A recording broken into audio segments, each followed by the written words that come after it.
অগপৰ সভাপতি অতুল বৰাৰ বিৰুদ্ধে অশোভনীয় মন্তব্য কৰি বিপদত অসমীয়া যুৱ মঞ্চ অসম যুৱ পৰিষদৰ ৰুখৰ বলি অসমীয়া যুৱ মঞ্চৰ নেতৃত্ব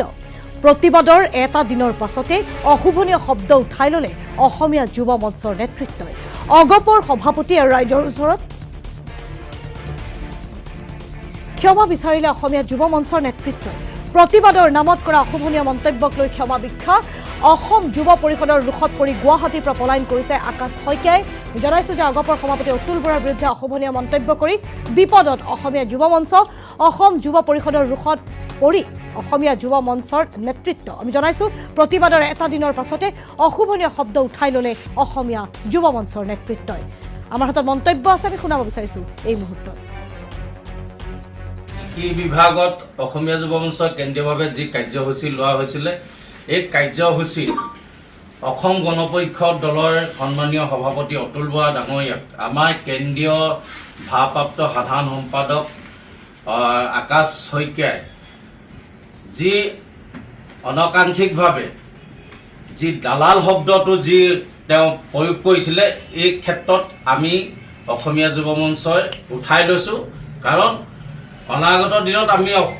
অসমীয়া যুৱ মঞ্চ আৰু অসম গণ পৰিষদ দৰে এটা দলৰ লগত আমি হয়তো সহযোগিতা কৰি আজি আমি অনাগত জাতিটোৰ ক্ষেত্ৰত আমি মাত মাতি যাব লাগিব কাৰণ আমি এইটোৱে নহয় যেন কোনোবা এটা দলক আমি কেতিয়াও বেয়া মন্তব্য দিব নালাগে আমাৰ অসমীয়া যুৱ মঞ্চৰ পৰা স্পষ্ট কথা যদি আমাৰ যিহেতু কালি সাধাৰণ সম্পাদকে এই কথাষাৰ কোৱাৰ কাৰণে আমি উঠাই লৈছোঁ অতুল বৰা ডাঙৰীয়াক আৰু দলটোক কোনো কাৰণতে এনেকুৱা শব্দবিলাক আজি তাৰিখৰ পৰা আমাৰ অসমীয়া যুৱ মঞ্চৰ শব্দ বা মুখত নোলায় বুলি মই আজি স্পষ্টীকৰণ এটা আজি সংবাদ মানে ছ'চিয়েল মিডিয়াৰ যোগেদি মই সকলোকে আহ্বান জনাইছোঁ হয় সকলোকে নমস্কাৰ যিহেতু যোৱাকালি আমাৰ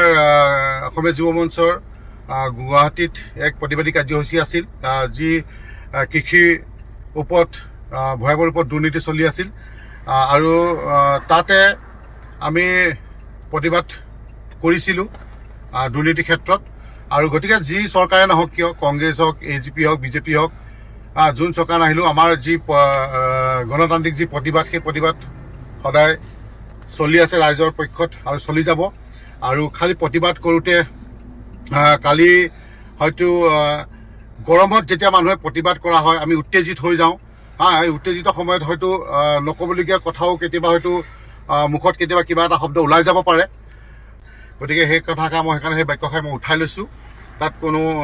ধৰণৰ দ্বিমত নাই গতিকে